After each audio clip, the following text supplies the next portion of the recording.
Break के बाद रुक करेंगे यूपी बुलेटिन की ओर, जिसमें बात होगी फर्रुखाबाद की, जहां मेगा विद्युत बिल समाधान सेवा का 2 दिवसीय कैंप का आयोजन किया गया। साथ ही बात होगी फिरोजाबाद की, जहां बजगांव जाने वाले कच्चे रास्ते पर कार में भयंकर आग लग गई। ऐसी तमाम खबरों पर विस्तार से होगी चर्चा। Max super speciality hospital Patparganj में आज बरेली स्थित श्रीजी बरेली गोल्डन हॉस्पिटल के सहयोग से सर्जिकल ऑन्कोलॉजी ओपीडी सेवाओं की शुरुआत की।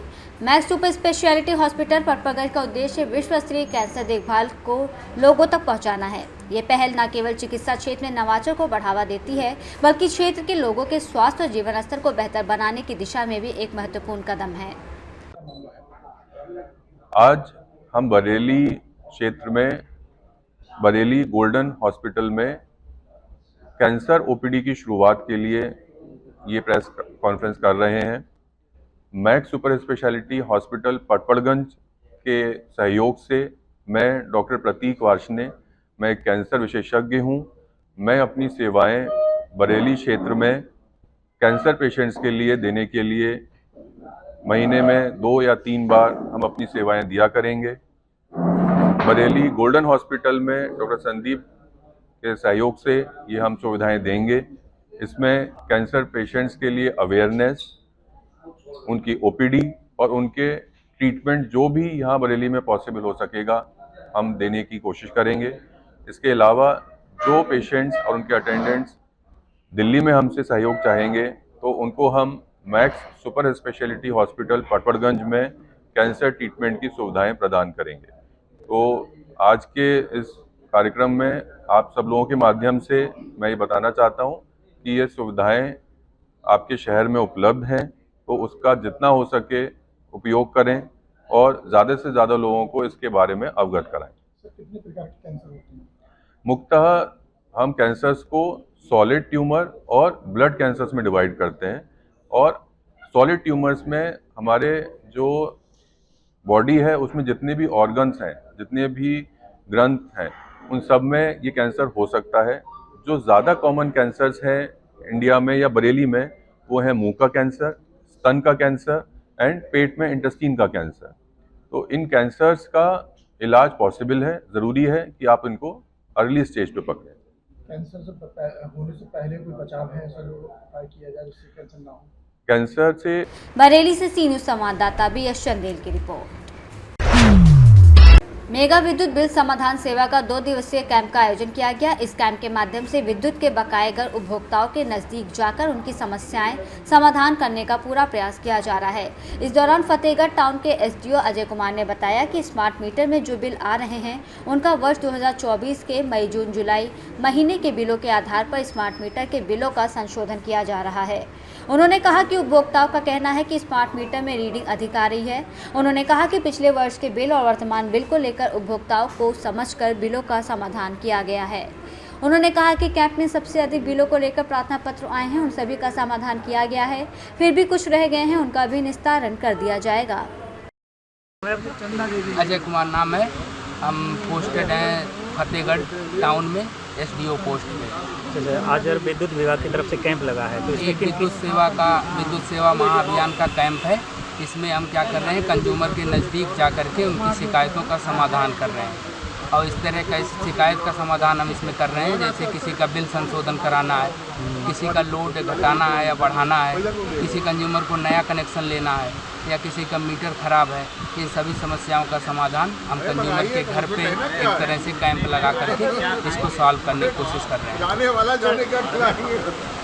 और जैसा कि आप बता रहे हैं कि इसमें स्मार्ट मीटर वाला जो है, हाँ। स्मार्ट मीटर में क्या बिल ज़्यादा आ रहा है क्या? स्मार्ट मीटर में कंज्यूमर लोग का कहना है बिल ज़्यादा आ रहा है, लेकिन जब मैं उसको चेक करवा रहा हूँ, कई जगह पे चेक मीटर के तौर पे पुराने मीटर को छोड़ा गया है, तो यूनिट का कंपेयर कराने पे सेम निकल आ रहा है। प्लस ये गर्मी में अभी चेंज हो रहा है स्मार्ट मीटर, तो मई जून जुलाई ये तीनों मंथ की रीडिंगें ज़्यादा आ रही हैं। तो मैं इनका पिछले साल का मई 2024 या 2023 से जब कंपेयर कर रहा हूँ यूनिट से, उस समय इलेक्ट्रॉनिक्स मीटर यूज हो रहे थे, तो लगभग सेम ही है, ज़्यादा नहीं। हाँ, लेकिन अब फरवरी या जनवरी से कंपेयर करेंगे तो ज़्यादा है। लेकिन हम पिछले साल के 2024 से कंपेयर कर रहे हैं, जब इनके पास इलेक्ट्रॉनिक्स मीटर था, तो वहाँ से रीडिंग ज़्यादा नहीं है इसी मंथ की, मई जून जुलाई की। फर्रुखाबाद से सी न्यूज़ संवाददाता आदेश की रिपोर्ट।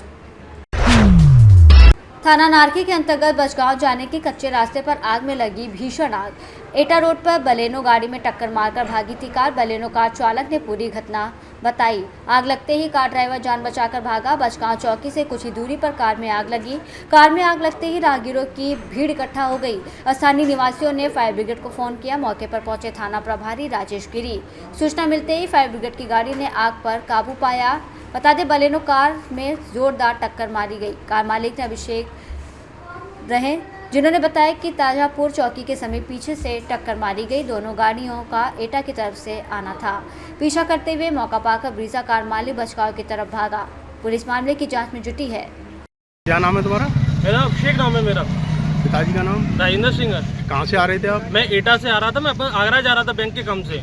निजामुद्दीन से पीछे जो गाड़ी इतनी तेज थी गाड़ी जे, वो मेरे से आगे गाड़ी थी, इसने हवा की इतनी तेज गाड़ी मारी है। मेरे पीछे का आप देखिए गाड़ी का क्या हाल किया है इसने। अच्छा, आप इसका गाड़ी का पीछा किया है हमने, तो जो दिखाई नहीं दिया। हम लोगों से पूछते हुए चौराहे पे जो पुलिस बैठी हुई थी, बोले साहब इधर वाजती हुई गई है।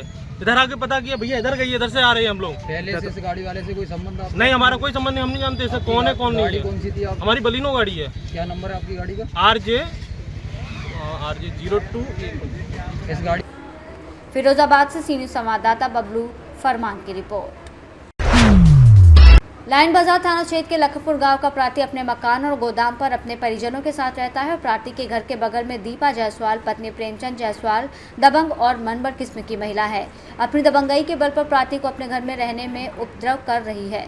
प्रार्थी अपनी सुरक्षा, घर की सुरक्षा, गोदाम की सुरक्षा को लेकर CCTV कैमरे लगवाए थे, जिसे दीपा द्वारा तोड़ दिया गया। वहीं उसे उठाकर फेंक दिया गया।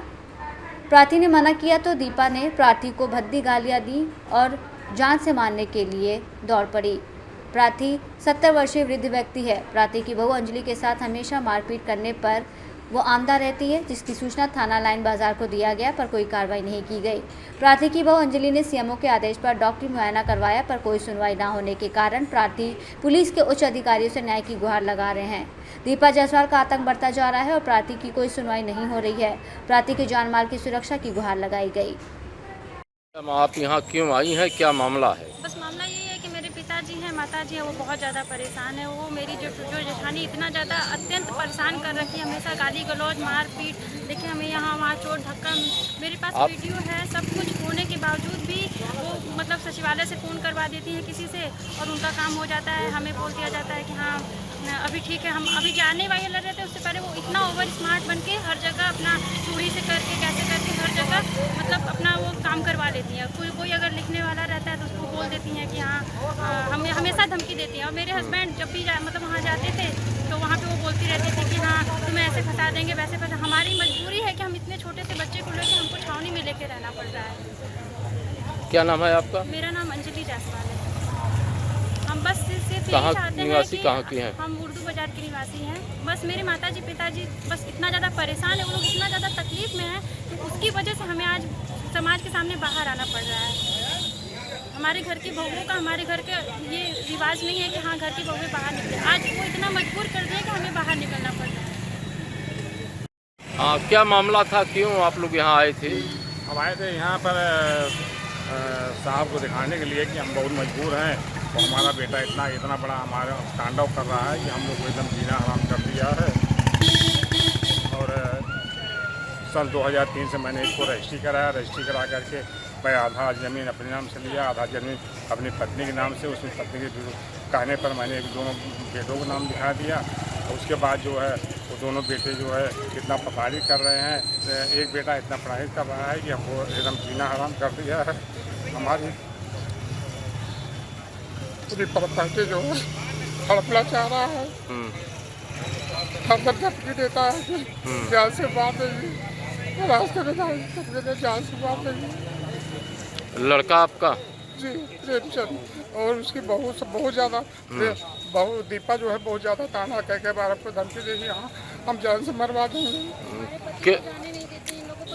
उसके न जाने क्या कहती है, क्या कहती है? यहाँ पे आओगे तो हम ऐसे वैसे एलिगेशंस लगा देंगे, तुम लोगों को जेल की धारा लगवा देंगे, हमारा सचिवालय में कुछ है, हम हमें सब। जौनपुर से सी न्यूज़ संवाददाता शशिकांत मौर्य की रिपोर्ट।